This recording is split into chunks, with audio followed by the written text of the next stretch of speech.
Hi, everyone. My name is Sharon, and I will be your party facilitator tonight. I want to thank everybody for being here to celebrate with Wallace. And so we are going to go ahead and get started. Thank you again for being here. 8, 7, 6, 5, 4, 3, 2. Beautiful. When we start down our path, we must dive into the work, dive into the process.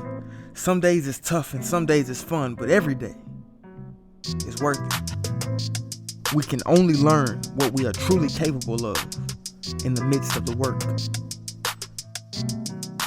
Eventually, it will be time to share the talents that you've earned and the gift of you to the world. But though they may be looking at you, you must be looking at them. See, when the reason you do what you do expands beyond the limits of you, when it extends to another person, to the community, or the next generation, see, that reason will drive you forward through the adversity in any terrain. Yeah, you're gonna get tired, but I know you got more. While you are experiencing your life, everyone else is experiencing theirs. And while you are learning the lessons that your life teaches you, guess what they're doing? We can never live long enough to experience everything in this world. But when we communicate with the experiences of our own lives, exponential growth is attainable. The process is tiring, but I know you got more. What do we do with all this knowledge, all this experience, all this growth? Serve it to those who come behind it. Your legacy is only partly defined by what you do, but is completely defined by the impact you have. That's what this book is all about. The work, the why, the failure, the reward, the struggle, the legacy. You ready? Hey, welcome everyone to Wallace J. Miles. Author Wallace J. Miles virtual book signing. I am excited. My name is Brandon Sweeney, and I have the privilege to kick this started with a few remarks about Wallace. I met Wallace 2007, spring of 2007 at North Carolina A&T. We were in Greensboro, North Carolina. I was coming off a football injury, season-ending injury. And I remember people telling me, hey, man, you got to meet Wallace, man. He's so cool. He's our kicker. I'm like, kicker? What? But the more and more I got to know him, first of all, if anybody know Wallace, he's super humble, super cool, and he's coachable. He didn't just start out as a kicker. He ended up starting as a kicker, but ended up being our top receiver. I didn't get a chance to play with him, but for what I can tell you about his drive, his hustle, is that, man, he was always hungry. After practice, he's working out. Before practice, he's working out. Anytime or any place where he can get better, man, he was there. He was always asking questions. And today, he's still asking questions. He's always asking himself, how can I get better? And for that, man, Wallace paid the price. He was willing to sacrifice. He didn't allow his lack of speed, right? Maybe not as strong, maybe not as big as others. He had heart. And so for that, man, you can see in every step of his life that he gave 110% and ended up in pros. And I'm just excited now that he started a book, and there's so much more in him that you all will get to see down the road. But for now, man, Underrated is one of those books that's going to inspire not just youth, but also adults. That it doesn't matter where you start, doesn't matter where you have, You got to stay hungry. You got to go the extra mile. You got to be willing to pay to give up something, right? To get something, you got to be willing to sacrifice. And that's what he did. It's about the work. Like you said, the work, the failure, the successes, the setbacks, all of that is what made him as today. So the book Underrated is phenomenal. When I saw the cover, first of all, I thought it should have been on NCAA football. When the game come back out on college football, I mean on Xbox and PlayStation, we need that as a cover. But more importantly, it's an inspiration, letting people know that it doesn't matter where you are, that if you have a dream and goal, you can go get it. So appreciate you, Wallace. Love you. All right, everyone. The next person that will be coming up is Wallace's mom. She's going to give some remarks. Once again, my name is Sharon. I'm your party facilitator for tonight. And so I want to thank you guys for being here and for celebrating with Wallace. So we'll wait for his mom to come on in. Good evening, everyone. My name is Annette Wynn, and I'm Wallace Jamel Miles's mother. I am so proud of my son. I can't say enough words to tell you how proud I am of Wallace. So Wallace was my firstborn, and he's been in sports since he was 2 years old.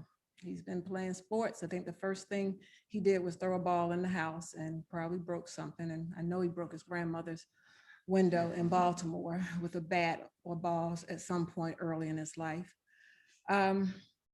But standing on the sidelines, cheering for Wallace in soccer, football, and all that he did, my word for him was tenacity. So if you heard anybody cheering in the background, I was cheering tenacity.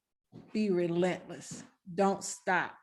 If you have the soccer ball, take it from one end to the other and score. Make them chase you. Knock them down if you have to. I play volleyball, so if that's what it takes, get the ball in the goal. If you're playing football, then get it in the goal. I'm laughing because everybody who knows me as Wallace's mom knows that I do not like football. I haven't encouraged him. I have cheered for him, but I was not the one to put him on the football field.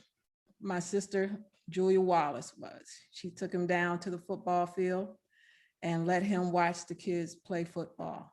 And I wondered why he was so excited to go down her house on Friday evenings and spend the weekend. And then I found out she was walking him down to the field. And she was basically his second mother. Everything that I didn't let him do, she let him do. So I can't go without recognizing her in his life. And then the other thing that I want to say that makes Wallace who he is ancestral grace. I believe my son and my daughter have ancestral grace. And that's something that you can't give a human being. You have to be born with it. And his grandfather, we called him Pop Pop, and Mary Wynn.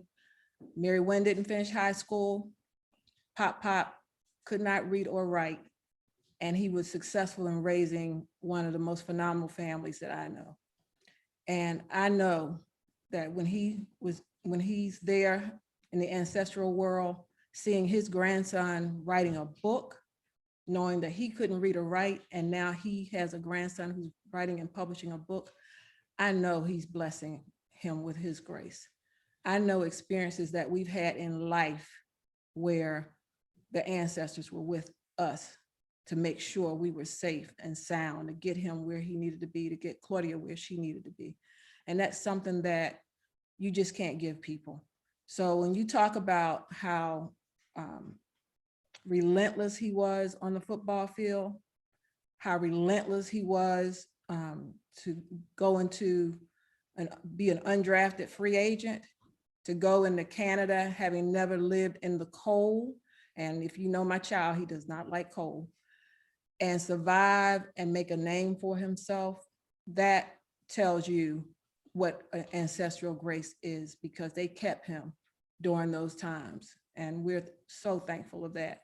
So for all of those forefathers that prayed for a day when they would have children who could go from not being able to read to children who graduated from college to now a child that can write and publish a book, Wallace has carried that power that they embedded in him and in his spirit eternity ago, I guess is the way to look at it. So there's so much I could say. I know all the stories. When Wallace talked about all the things he had been through, my response was, you need to write a book.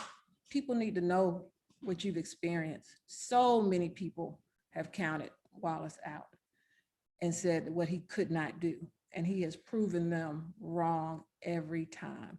And he's a metaphor for our culture and our people. If you give us an opportunity, we will succeed. So I could say more, but maybe in the next book. You may not be where you want to be right now, but even in the places we don't want to be, there is so much we can take with us to the person we can become. Let's be you, and you'll be unique. You trying to be like him, you must be mystique. I want to welcome everybody to my launch party. This has been a long, and I'm gonna use the word arduous process, because I've really been fighting myself to get through it. Like my mother said, she's the one that kind of triggered the thought that I could even think to write a book. And in this book, you get the idea that if you make a decision to do something and then you chase it, that so many things will fall in place for you to gain the experience, the knowledge, the grace to succeed. Because she told me that I should probably write it, and then I saw Brandon Sweeney's book. And it's something about somebody that you have connection to, some contact to. He was an Aggie. He was, to me, an Aggie legend. And for him to write a book, I bought it. I don't even know if I had enough money to pay for it. I just swiped my card hoping and praying, but I got it. I read it. And that experience of reading his book gave me the fortitude to think that I could do it. So I decided to do it. And I reached out to him for a lot of guidance in this process. I want to go back to what my mother said about like just the thought of being able to play football. I used to go to my aunt's house, and she was the fun aunt, but she realized how much I loved the athlete Barry Sanders. And we would go down to the park. My parents would let me play. But we would go down and watch all the other kids in helmets, and at practice, we would go watch them in games. And I just felt like I was standing on the water's edge, just waiting to dive in. And she just gave me the opportunity to get as close as I could at that time.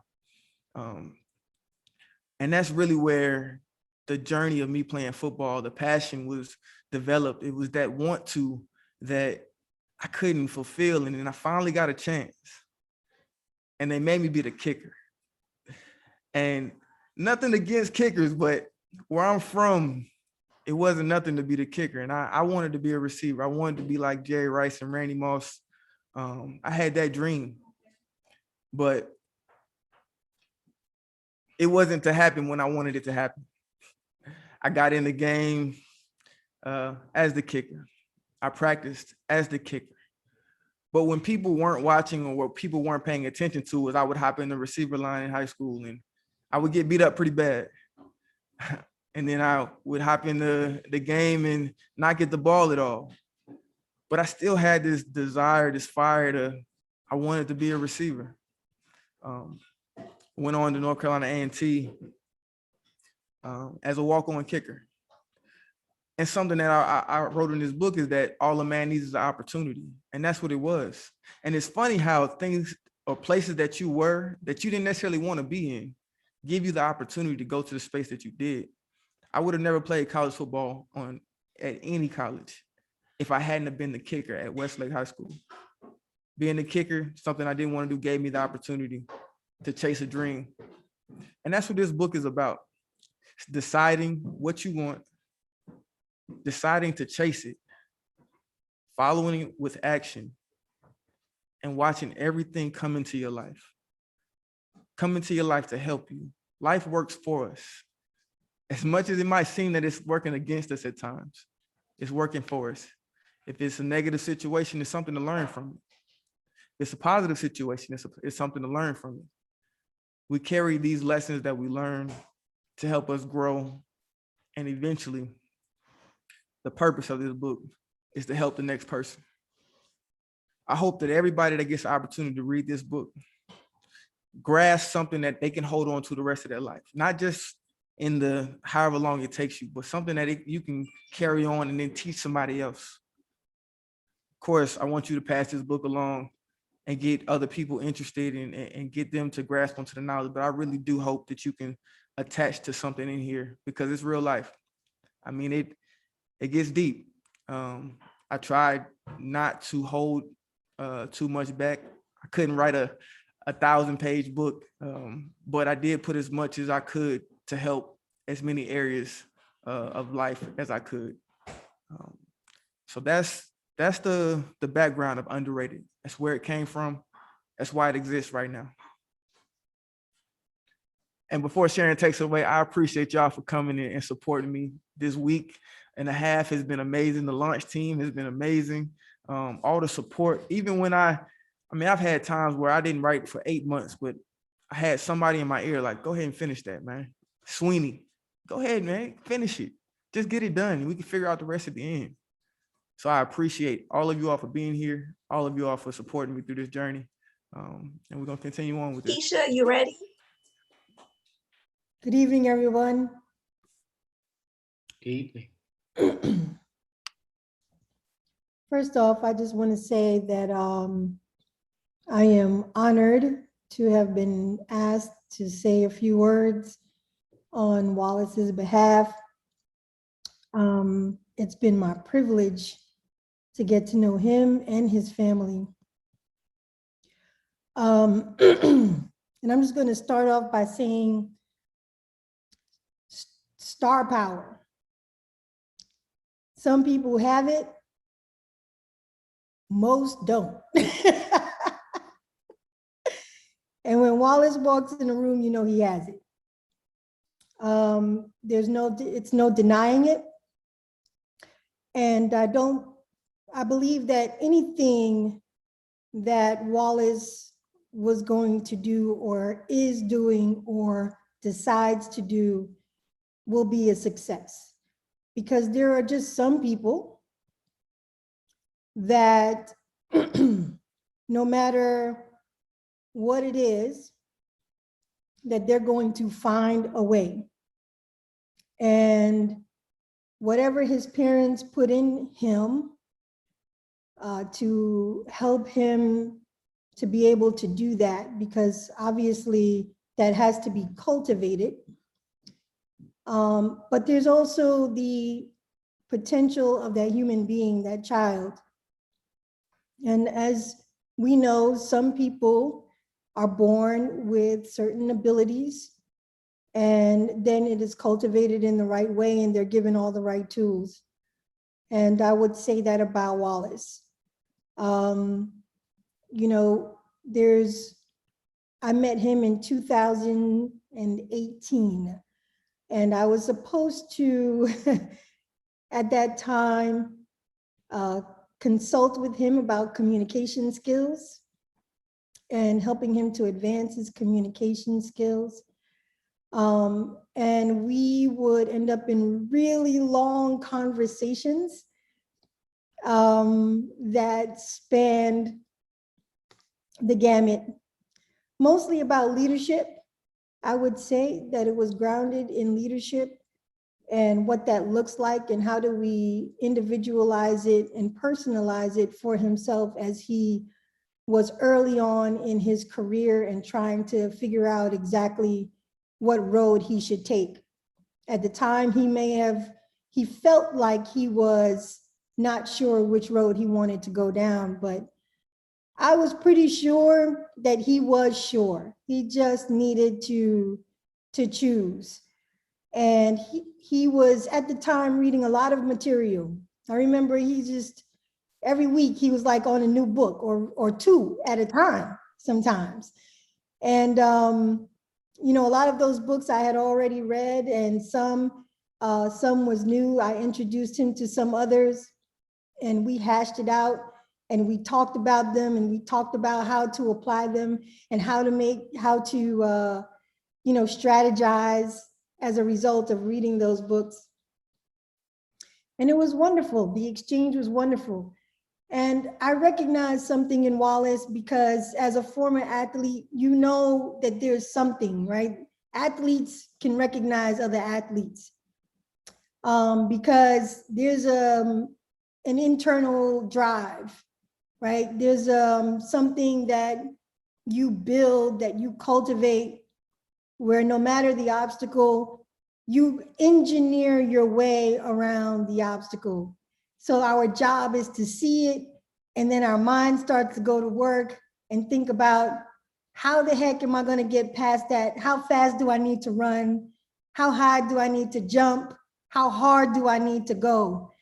And, of course, the job is not complete until either you get to the goal, you get to the end of the finish line and you hit the rope, whatever it might be.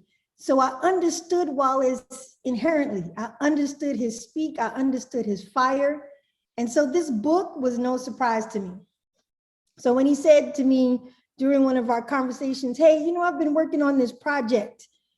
I've got this book that I've been working on, and do you think you can help me with this? And I said, well, what do you want me to do? He said, well, I like to send you some chapters. Will you go through it and, edit, et cetera, et cetera? I said, sure, absolutely. Right? I'm not an editor, and I told him that. I told him my grammar is not the best, but I definitely will look at it in terms of content and context. And he invited me to read a few chapters, and I did. And when I read it, and I saw more of who he was, and so of course, it just, nothing that's happening right now is a surprise, because I got a glimpse of who he was, and I understood that, this man was nothing short of exceptional, and that the rest of the world was going to also be able to take away a piece of that and run with it as well. So I'm just really proud of you, Wallace. I'm really honored that you allowed me to speak on your behalf. And, I can say that there is a takeaway for me. And one of the things that you said was, we are all born with a fire that is forever burning, but it's really up to you to determine how bright it shines. And, I think about that. I think about you. I know that you are already shining bright. I mean, you're nothing but a forest fire. And so, underrated no more. Thank you, Keisha. We appreciate your words. Now we're going to have an excerpt reading from Mr. Wallace Miles. First, I'm a grateful person. So Keisha, I truly appreciate the time that we took to kind of hash out those ideas I was trying to work through. Everything works together. So those conversations have very strong, had a very strong impact on me getting to this point. So I truly appreciate it. And that's why I wanted you to be able to come and speak, because of that connection that kind of helps stimulate and push this book forward. But without further ado, this is the introduction to my book. Hard work on 3. 1, 2, 3. Hard work. As we huddled for the last time at rookie minicamp, I couldn't believe where I was. Standing on an NFL field, a place I had dreamed about since I was 4 years old. Surrounded by 50 other guys who were standing in the midst of their version of the same dream. The ambiance intensified. Though we all worked so hard to get here, we all were approaching a pivotal point in our lives that we no longer had control in. Pride and joy came face to face with fear and doubt, creating a toiling of emotion within me. There was nothing more that I could do but hope I was enough. As we all started walking to the sidelines, heading to the locker room, my eyes jumped around to see how my peers were reacting to this moment. Some were stoic, seemingly unfazed by the moment, There were some joking and playing around, either oblivious to what was about to happen or confident in their position. Lastly, there were those like me, conscious of the enormity of the situation, with concern stamped all over their faces. As I continued to scan my surroundings, my eyes came across a set of eyes that were looking back at me. The doubt swirling within me said, "He's looking past you." The owner of this set of eyes started walking towards me with a smile on his face. The doubt continued to whisper, "He's going to talk to somebody else." But as our paths reached a connecting point, he stopped right in front of me. The owner of this set of eyes was Chris Trotter, the general manager of the Detroit Lions. He told me I had a good camp and that I showed a lot over the last 3 days. Overtaken by the moment, I managed to respond, "Thank you. I appreciate the opportunity." Then he told me something that almost broke me down on the spot. I never knew how impactful words could be or how much emotion they could trigger until this moment. Every second I had spent on a practice field, watching film, in a gym lifting weights, or in my bed dreaming a dream had brought me to this moment. Mr. Trotter said, "We're going to sign you." We all have a story. We all are here for each other. This book was written about me for you, to help create your journey. No matter where we start in life, we can grow from what we learn. When you feel what is meant for you, make a decision, make your move, get off your release, get into the break, and go like it's the only life you have. As we break this huddle and get set for this journey, sit back, relax, tie up your shoelaces, and buckle up your chin strap, because it's gonna be a bumpy ride. One day, we all must make a decision. We can choose to be who the world tells us we are, or we can listen to the being within us that knows no bounds. There you go.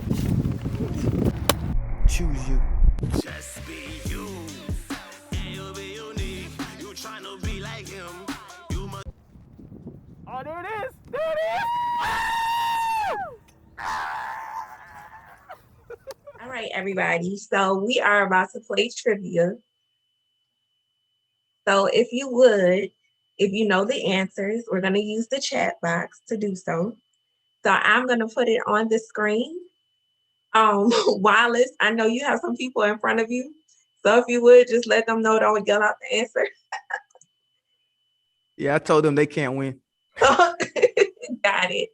All right, guys. So let's get into this trivia. All right, guys. So who was Wallace's favorite athlete growing up? I think I got one answer. Oh, we got 7 answers. All right. So Kim was the first to answer. She said Barry Sanders. We have Brandon Sweeney said Barry Sanders. Monique said Barry Sanders. Marvin, Brandon C. And Justin said Jerry Rice. All right, Wallace, tell us the right answer.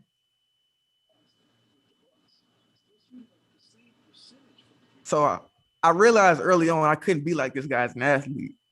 So I did turn to want to be like Jerry Rice, but my favorite athlete growing up was Barry Sanders. All right. So it sounds like the first couple of people know you. And we didn't tell everybody what they won. We're gonna give you a $20 Amazon gift card. So if you win, could you send your email address to Sharon and we'll get you your gift card. All right. Kim was the first to answer, so she'll be the first winner. All right. Thank you, Kim.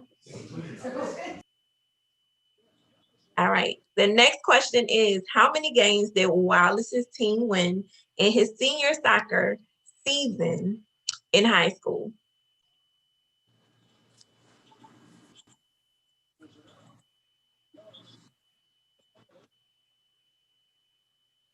Anybody else want to take a shot at the answer?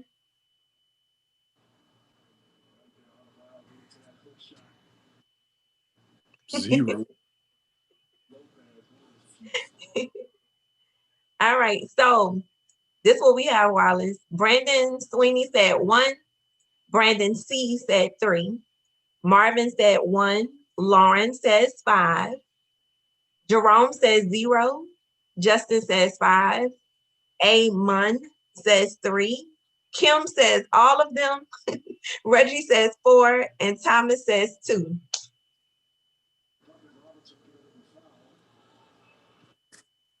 So my junior season, we went to the playoffs for the first time in my school's history. And then we followed that up, losing every game of the season. Wow. I say we it was close early on, but yeah, we lost. We went 0-10 my senior season. What a way to finish it off. Wow. Okay, so the first person to say 0 was Jerome. So Jerome is the second winner. All right, let's go to the next one. Next question is, in college, what NFL superstar did Wallace train with when there was no one to train with? All right, we got one answer. 2, 3.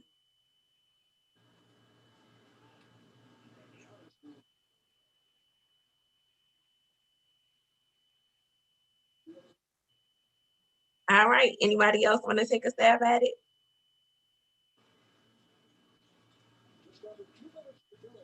All right, Wallace, this is what we have.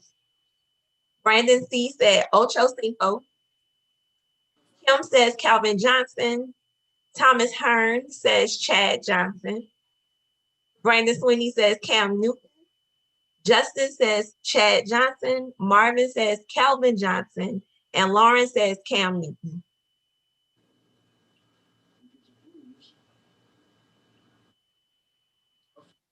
You're on mute.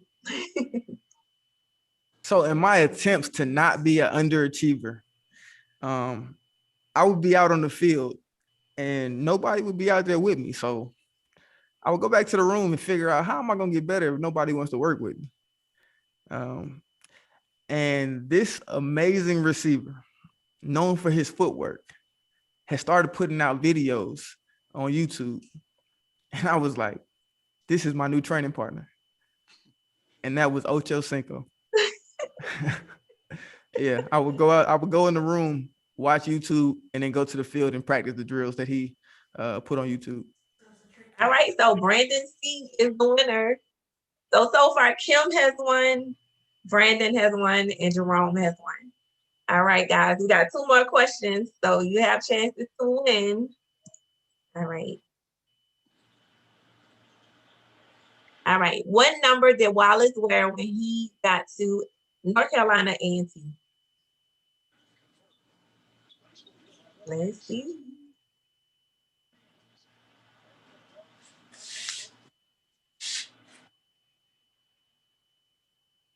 Oh, these are coming fast.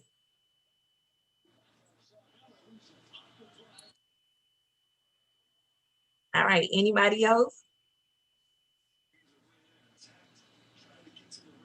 All right. So Wallace, we have Kimberly Pope says 8. Marvin says 5. Thomas says 89. A Munn says 8. Jerome says 89. Trey says 5. Brandon Sweeney says 89. Justin says 89. Monique says 5. And Jeanette says 8.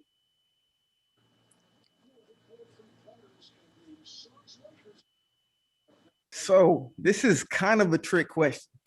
It kind of depends on what jersey did I wear in the first game or what jersey did they give me when I first got there. So when I first went to A&T, when I was getting ready, I met this guy named Doug Brown, who was a Hall of Fame receiver at North Carolina A&T, and he wore number 5. So when I got there, that's what I wanted to wear. But I was a walk-on kicker, so they weren't trying to give him number 5. So the number that they gave me was number 106. And I wore an 06 jersey to represent that. But I will say, somehow the world works for you. When the first game started, I was donning number 5. So the first jersey I wore at North Carolina A&T was number 5. All right, congratulations, Marvin. He got number 5. All right, guys, this is the last question.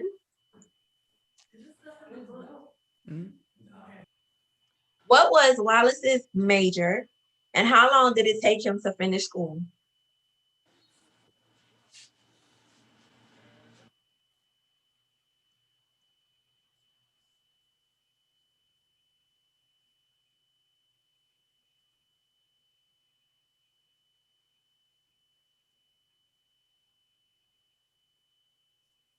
They still going, Wallace.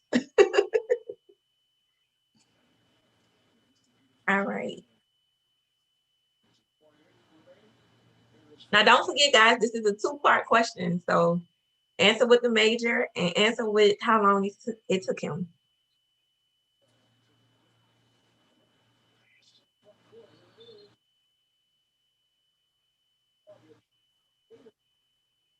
All right. So I'm going to say all of the answers that we received in the chat. Marvin said electrical engineering, but he didn't have a year. Brandon Sweeney says engineer, but he doesn't have a year. Marvin, in addition to his answer, he said electrical engineer, 5 years. Lauren said electrical engineering, 5 years. Amon says 4 years, electrical engineer. Brandon Sweeney, in addition to his first answer, which was engineer, he said 6 years. Thomas says electrical engineer, 5 years. Jeanette says engineer, 5 years. Kimberly, engineering, 5 years. Justin says construction management, 5 years. Monique says electrical engineering, 5 years. Kim says the same, electrical engineering, 5 years. Brandon Sweeney came back and said construction, 6 years. And Trey says computer, but he doesn't have a year tag to it.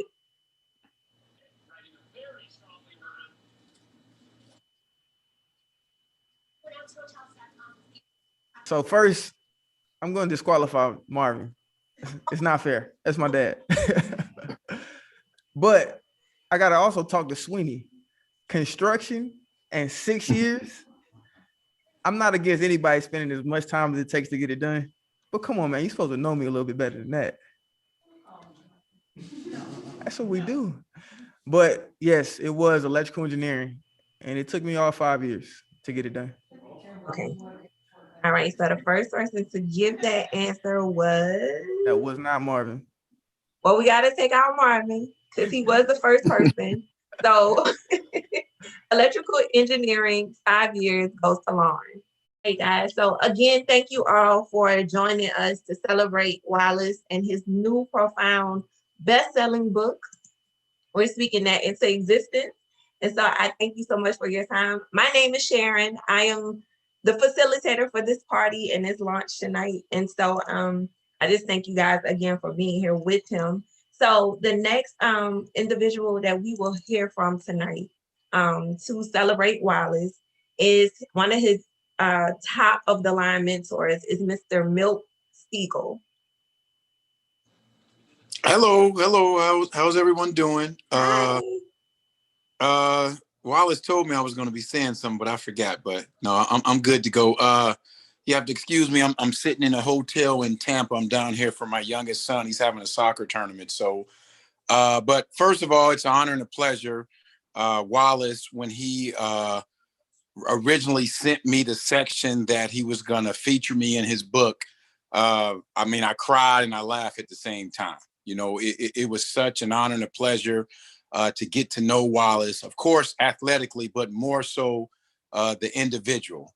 And when I first met Wallace, after the first day, I knew he was going to be something special. I didn't know if it was going to be athletically. I didn't know if it was whatever he was going to do in life, he was going to be special. And I told his father that when I called him. So he had that drive. And I talk about it. Some people are motivated and some people are driven. Motivation, that comes and goes. But when you're driven, that's something that's in you from day one, and that's Wallace. He's driven.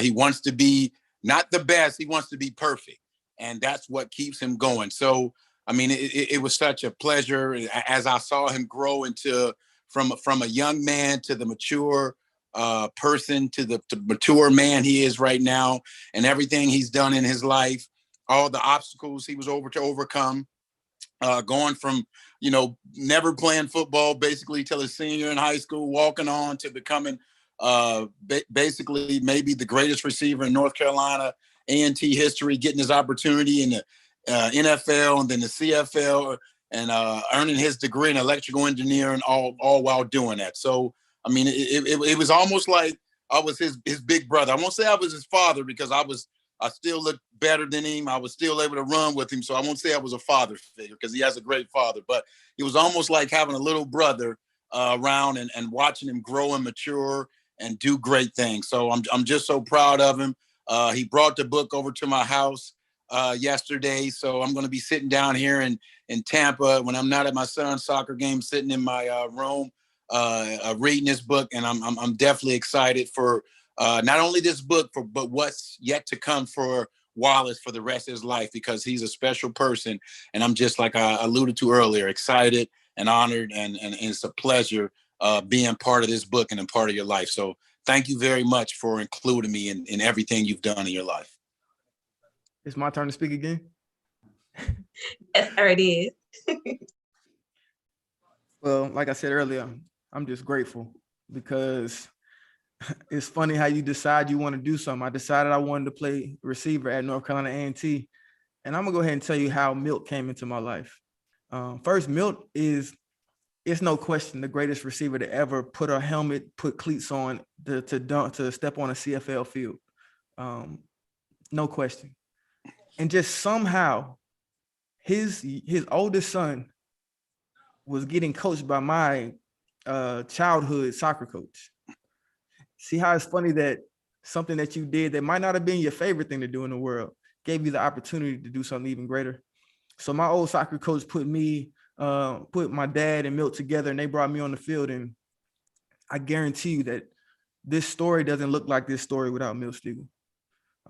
Everybody has an impact in everybody's life, but certain people send you in the direction that you're aiming a little bit faster, a little bit further. And that for football was Milt Stegall. Of course, my dad, my mom, they did as much as they could, but the knowledge, the drive that Milt's talking about, I was able to gain and grasp and grow in that on the field with him. And it might sound pretty right now, but it wasn't pretty. So Milt, I'm eternally grateful for you to cross paths with you, for you to take the time and energy to fill my cup, to give me opportunities that I was truly dreaming about, that made them real. So I appreciate you, sir. Don't cry. I'm sweating. I sweat. I don't cry. I'm a sweater. So I'm going to step into my second excerpt, and this is toward the end of the book. This is going into my last game as an Aggie. The chapter is "It Can't End Like This." After losing 4 in a row, we were mathematically out of contention for a MEAC title, the title that we fantasized 4 months prior. Our dreams were gone, but we had one more opponent. Those dirty buzzards from down the road, North Carolina Central University. No matter where either of us were in the standings, the rivalry always made this game a big game. This would be the last time I would suit up as a North Carolina A&T State University student athlete. My heart was heavy, but my mind was full. I had watched four senior classes before me walk off the field from their last game with their heads bowed in defeat. The thought of that being my fate terrified me. terrified me to do whatever it took not to suffer the fate my predecessors had experienced. This day signified a few opportunities for me individually and to put my uncle's name amongst the immortals. It was an opportunity for me to become the first receiver to surpass 1,000 yards in a season in my school's history. I had the opportunity to break a single season reception record and the opportunity to leave as the school's leader in receptions. I was also in prime position to lead the team in receptions for the 4th consecutive year, a feat that also had never been done.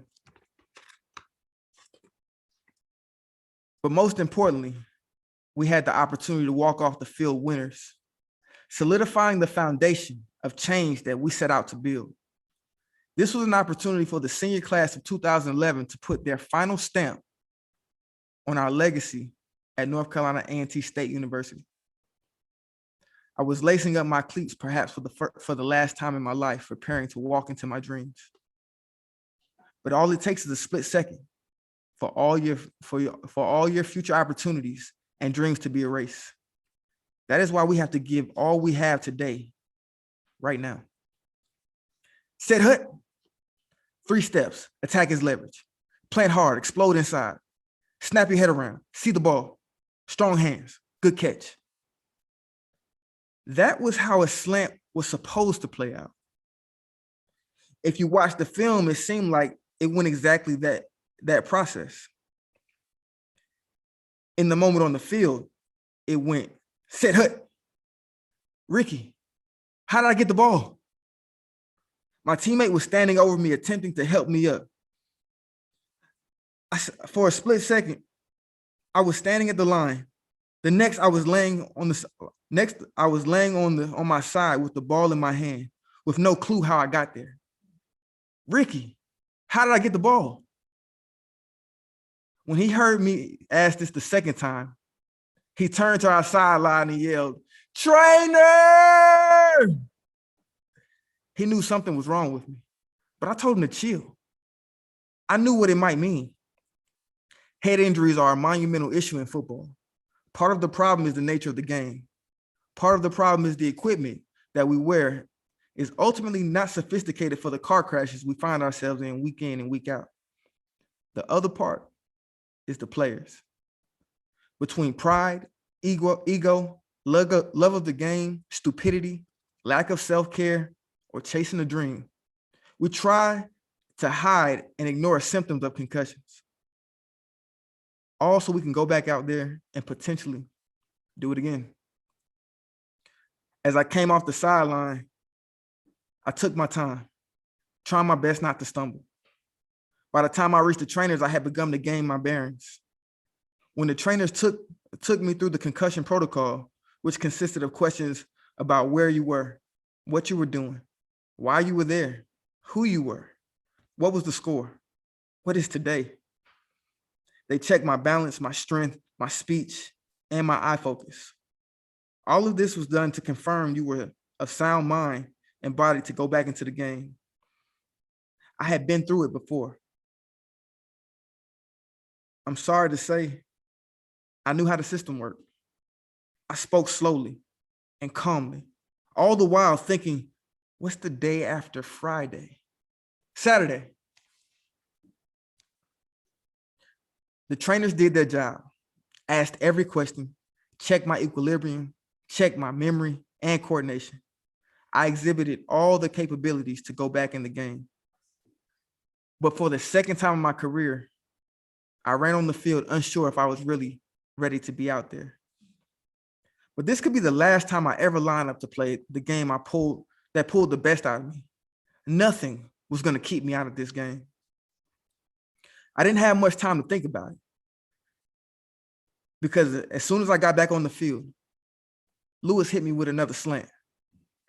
And as soon as the ball touched my hands, everything was all good. Whether it was the magic of football or the power of passion, I was good to go. From then on, Lewis hit me early and often. In the second quarter, Lewis called my favorite route a dig. I counted the catch before we even snapped the ball. I did not realize what this play would mean. As I came out of my break, Lewis put the ball on me perfectly. I looked it all the way in, snagged it. But instead of running through the ball, for some reason, I put on the brakes and changed directions. The corner who was covering must not have expected this. How could he? I didn't even expect it. All I saw ahead of me was green grass, the green grass of the end zone, the cheerleaders who were already celebrating, and the stands behind them, celebrating my every step. Oddly, in the midst of this boisterous scene, the volume of the world disappeared. As I got closer and closer to the goal line, a huge smile showed bright through the bars of my face mask. My journey to the goal line was not just this 37 yards that I traveled on this particular play. It started when I wasn't even allowed to cross the white lines of the field. It started walking down to the park with my Aunt May, watching all the other kids in their pads play the sport that I was instinctively drawn to. From standing on the other side of the fence, watching other people play, to being the one everyone in a packed stadium was watching. So much had happened on my journey: mental battles, physical growth, injuries, kicking, fighting, screaming, running, learning, and evolving. As I crossed the threshold of the end zone, it was as if someone grabbed the remote and turned the volume up. A thunderous roar of celebration flooded my ears. As I always did, I turned back to celebrate with my teammates. I was late to my own party. Half the team had cleared the bench and was running toward the end zone to meet me. The love I felt from my brothers in that moment made every moment it took to get to this point in my life worth it to go through 10 times over. The team took a 15-yard penalty for excessive celebration to celebrate me. When we finally made our way to the sideline, the announcer came over the loudspeaker. With that catch, Wallace Miles becomes the first A&T player to go over 1,000 yards receiving in a single season. He also broke the record for most receptions by an A&T player in a season. When I heard this, the joy I felt went away and was replaced with an immense feeling of pride. 3 years prior, I was walking down the streets of Baltimore, Maryland, with my dad visualizing this day. The dream of this day was birthed on the same streets. The dreams of my namesake was taken away. I could have never seen the journey to this place, but I believed there was a way to it. There was a way to the dream that I now stood in. I thought of everything it took to get to this point, but also everyone it took to get to this point. In all the chaos, I looked up to the stands where my family was sitting. 20 people had again interrupted their lives for a day to travel from near and far to support me in this moment. To show my respect to these amazing people, I stood on the bench and raised my right fist to the sky in reverence to their love and support. I think they got the message, because just as they did when I graduated high school, they filled the sky with their fist as a symbol of our oneness, with my parents and my sister's hands lifted above them all.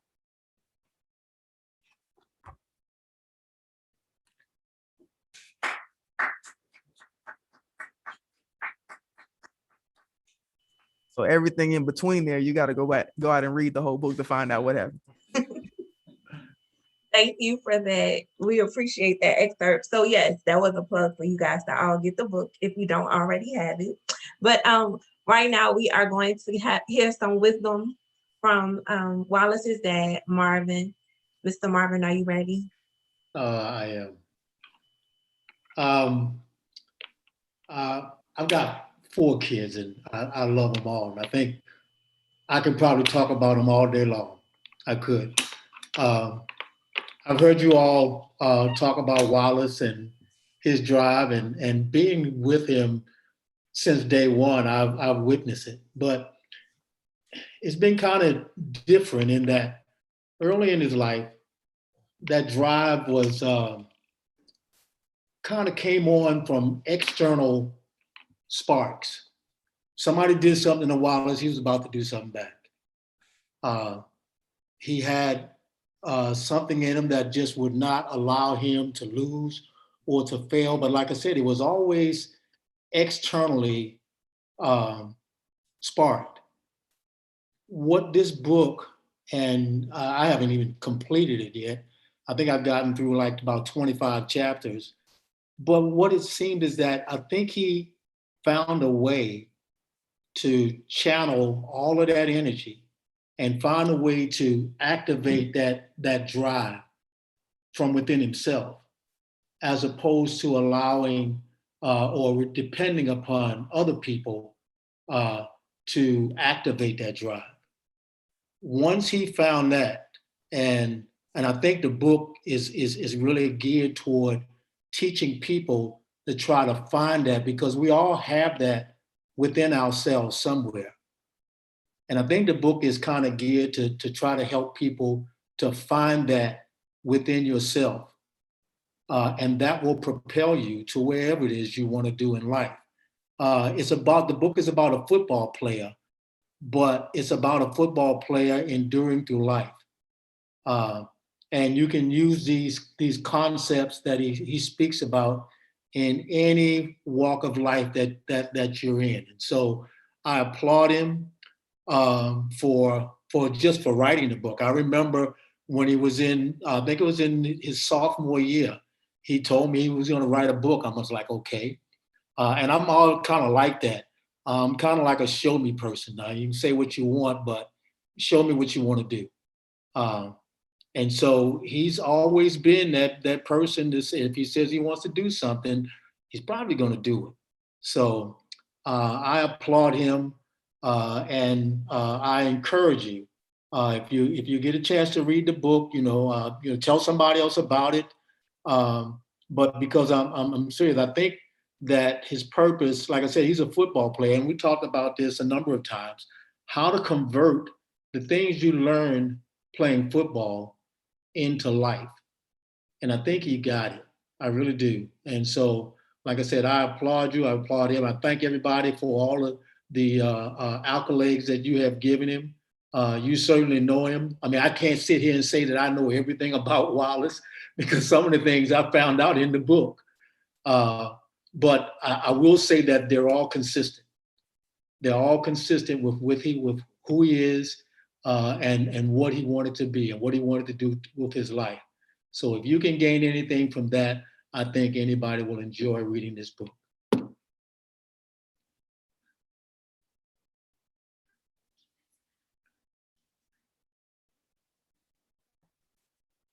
I appreciate you, Dad. I don't know if you've actually gotten to the point, and Sharon, it might be your time to talk, but let me say something real quick. I don't know if you've gotten to the point where I told you we were walking down in Baltimore, and I told you I wanted to be the best receiver to ever step on A&T's field. I gave you stats. I told you 70 catches, 1,000 yards, 10 touchdowns. I'm having it. And you gave me that look that you just said. It wasn't, oh yeah, we're gonna go do this. It was, show me.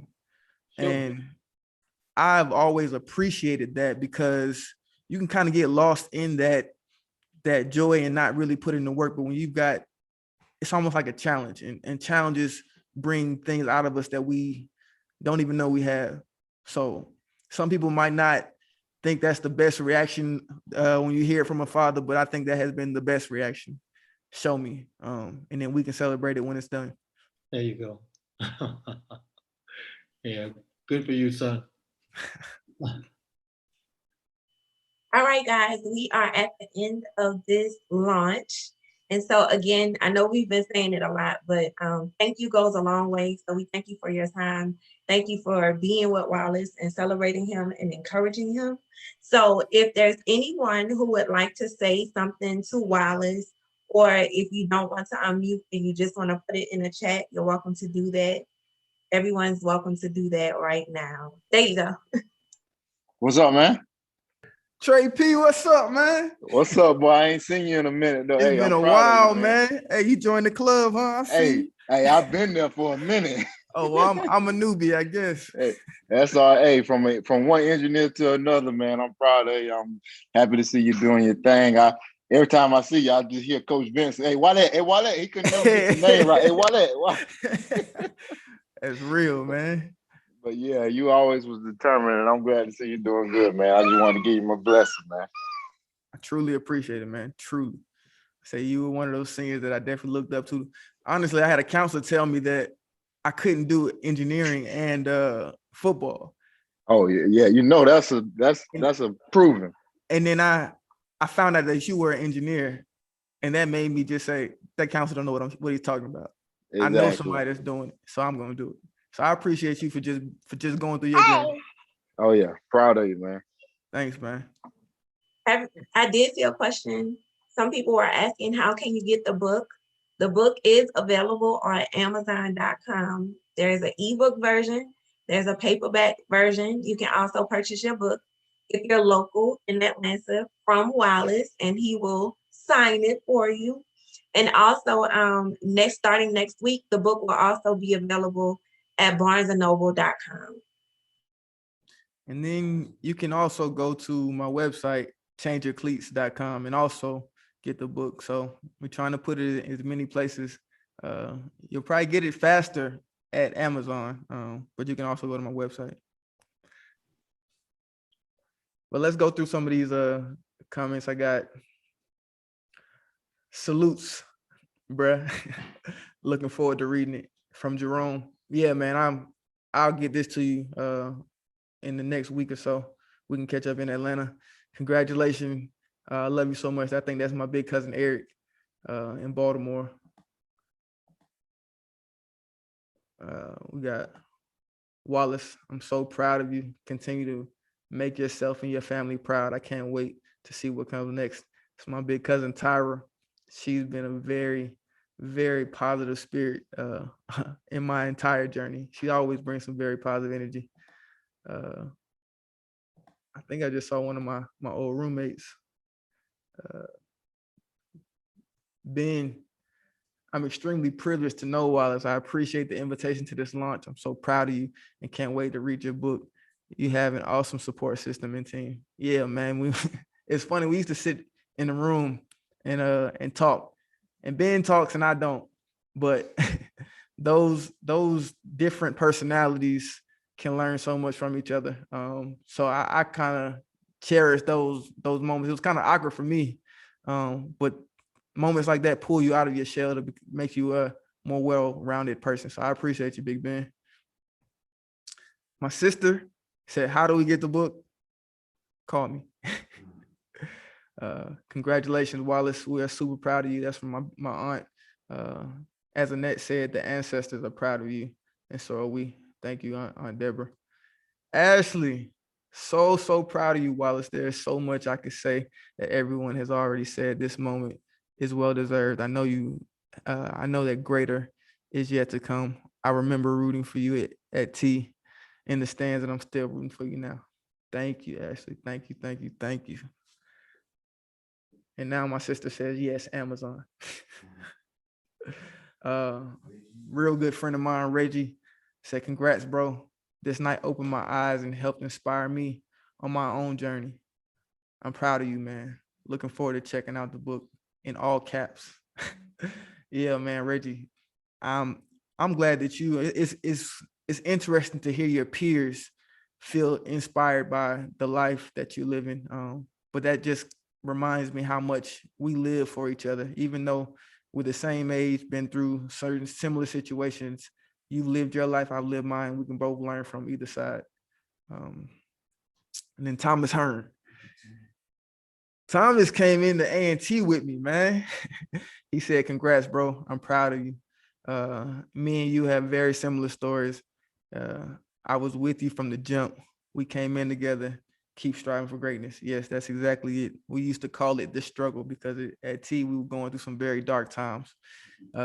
I think by the time I actually stepped on the field, A&T had been on an 0-27 streak. So me and TJ put it in our minds. I don't even know if we said it out loud at first, but we wanted to change. We wanted to change A&T. We wanted to leave a legacy to build a foundation. And I think we managed to do that together, man. And then my sister jumped back in here again. Everything everyone is said is so true. I love the fact that you have always been yourself, never giving into the stereotypes or pressure. Thank you, thank you, thank you. Hey, Wallace. Yes, yes, Yeah, yes. Justin, bro. Hey, super proud of you, man. Every time I've seen you in the past 10 years, you've always had something behind your eyes. Like, man, I know he's gonna do well. And even in school, I know you may have been a year behind me, but you were always on your P's and Q's. We were in school, we had fun, but you were always on your P's and Q's, man, always driven. And even for someone like me who was ahead of you, you were a leader. So I appreciate that from you, man. You were solid through and through, man. So I'm proud of you, bro, for real. I appreciate it, Kearney. It's great. I always felt like a little brother. And Kearney was one of my roommates one year, and I felt like a little brother, but because of what you and Peak, and I guess Cam was the real little brother, but what you saw in me, you were able to really have some real conversations with me, spend some time with me, and kind of help kind of mold this energy. Because I felt like I had something, but people like you helped me kind of reel it in and put some focus, and understand what down the line might look like. Because I can play football all my childhood, my young years, but you had that vision of, all right, what am I going to do next after I get out of here, and how can I create a successful life for myself as well as my family. So I appreciate you, brother.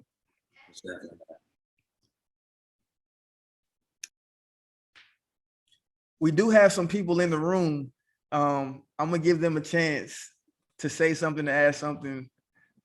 Everybody in here has a connection to me that has propelled me in some instance. You'll hear about some of them in the book, but I give y'all the floor if y'all want to say something. Hey everyone. Man, what can I say about Wallace?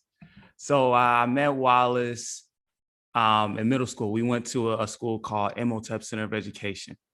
Very first time that I met him was at a soccer game. It was Sandtown versus, ICE, which was my school. And I just know that was a hell of a game, on both ends. I know it was him and Shaquille. Yeah, him and Shaquille, and it was me, the twins, and a few other people. And we just went at it like two Rams. I don't know who won that game. Y'all won? Okay. Yeah, they won, but he came to my school. So we started winning more games, but I just knew after that game, and then when he started coming to Imhotep, I was like, man, that's gonna be one of my friends. That's gonna be my best friend, and ever since that day, all throughout middle school, it was just, me and him just kind of just competing and learning a lot about each other. And it was just, what Mr. Miles was talking about. We were both externally motivating and pushing ourselves to just go to the next level. He wanted to play football. I wanted to play basketball. And, we were all pushing ourselves to be great in both those things. And it's great that we've kind of circled back and came back into each other's lives. And we're still, he's pushing me, he's pushing me today to kind of, go and take myself to the next level, especially being here. This is a really inspiring situation. And I'm glad to be a part of it. So, thank you for being such a great friend, Wallace, man. So I've got somebody, I thought she was gonna raise her hand but I would like my sister, Claudia, who is, as much as my parents have my back, she's the president of my fan club and has always been. So if nobody else has anything, I would like to give her the opportunity to give the last remarks, and then I'll close us out. I look forward to hearing this. Hi, everyone. I don't know if you can hear me, but my name is Claudia Miles. I'm Wallace Miles's younger sister. Baby. There's so many things I can say about my brother. I call him the golden child, and there's a reason for that. He instills everything that I grew up thinking a man, a brother, a person who you look up to should be, from always, having good grades, being respectful, pushing his younger cousins and siblings past their limits, being a pain in the butt when necessary, just to drive you forward. My brother is all those things. I have one memory of my brother that still grinds my gears till this day.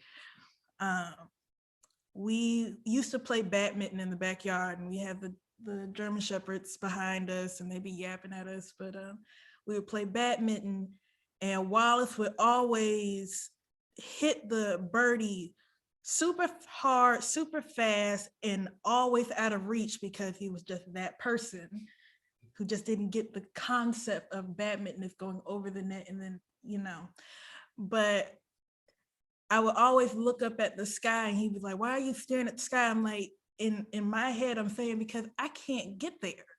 I can't get where you're hitting the birdie. And when he would say, "Why are you looking at the sky?" it was just like a challenge for me. It was like, okay, he's going to continue hitting this birdie, and each time I need to respond and try to get there. I never would succeed, but it was the challenge. And that's what Wallace does to everyone. The book challenges us to strive for better and want more.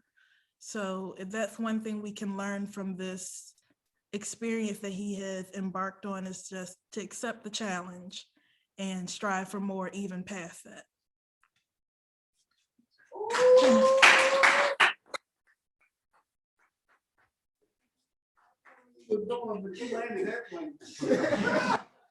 That was crazy. She landed that one. Oh man, it's this moment right here will last with me, just like scoring the game-winning touchdown against Central, getting married. Like, this is an amazing moment, and one is, of course, because of the work, but two is because of the support. It's about the people that have invested in me, time, energy, their lives, their experiences, that I've learned and grown from. Everybody on here has impacted my life. I mean, it could be, we could have interacted for 10 to 15 seconds, but of course, for some reason I reached out to ask you to be here. Something that you did or said, maybe I wasn't even intended to receive it, had some impact. So I am truly grateful that you all have decided to take some time out of your evening, your week. This could be time getting ready for bed, get ready for work tomorrow, to come be with me in this moment, at the end of this road. But I also say at the end of every road is the beginning of another. So it's been a grind. It's been 8 years of work and evaluating myself, because this book didn't look the same as it did now 5 years ago. Just as I've grown, this book has grown. And I hope you can see that when you go out and get it, spend some time and read it. And like I said, we live for each other. So you read this book, grasp onto something, share it with someone else. And honestly, somebody said that they saw I wrote a book, they feel I can write a book. And some people could take that as, oh, you think it's easy. But no, bro, you have your story. You can write a book. It's going to take some time. It's going to take some thought, some effort, some analysis into who you are, but you can write a book. You can succeed. You can graduate college. You can become whatever position you want to be in your professional life. You can become an entrepreneur. But if you just decide to do it and chase after it with everything that you have, I promise you, this world will work for you. You'll run into people that it doesn't even make sense for you to meet, and they'll lift you up beyond where you even thought you could be. So it's been an honor, a pleasure to have you all. I really do look forward to all of your feedback from the book, because yeah, I wrote it, but I can still grow from it. So after you read it, leave a comment, hit me up. We can have a conversation, whatever. Let's talk about it, because we can still grow from it. So thank you. I want to thank Sharon for putting so much time and effort into me. I feel like, disclosure, I paid Sharon, but I feel like you've given me more than I gave you, honestly. Is what you've done with this project, my heart is invaluable. And if anybody ever asks me about a publisher, I'm coming to you. No question. So everybody on here, if you write a book, I'm sending you to Sharon. I want to thank my parents for everything that they put their time, their effort into me, into all of my siblings. We're all different. That's the crazy part. Parents have to maneuver differently for each child. So I thank them for maneuvering to help me in the way that I am. I thank all of my friends and for dealing with me, because I can challenge you. And I got my college quarterback who's in my high school quarterback. I would go get this man out of bed in the summer. Like, you gonna throw me the ball. We would go in the gym, the basketball gym, and while people playing basketball, we throwing routes across the court because it's too cold outside, whatever. I appreciate you for dealing with me because I just wanted us all to be great. That's my whole goal. I learned that this life ain't about me. It's always about we. So thank you. I hope y'all have a blessed evening. I hope y'all, like I said, hit me up about this book and we could talk about it. And just keep going up, man. It's always up. Thank you, Wallace. Thank you, guys. Don't forget to get the book at Amazon.com, ChangeYourCleats.com, and BarnesandNoble.com. Have a good night, everybody. Love y'all. Thank you for real.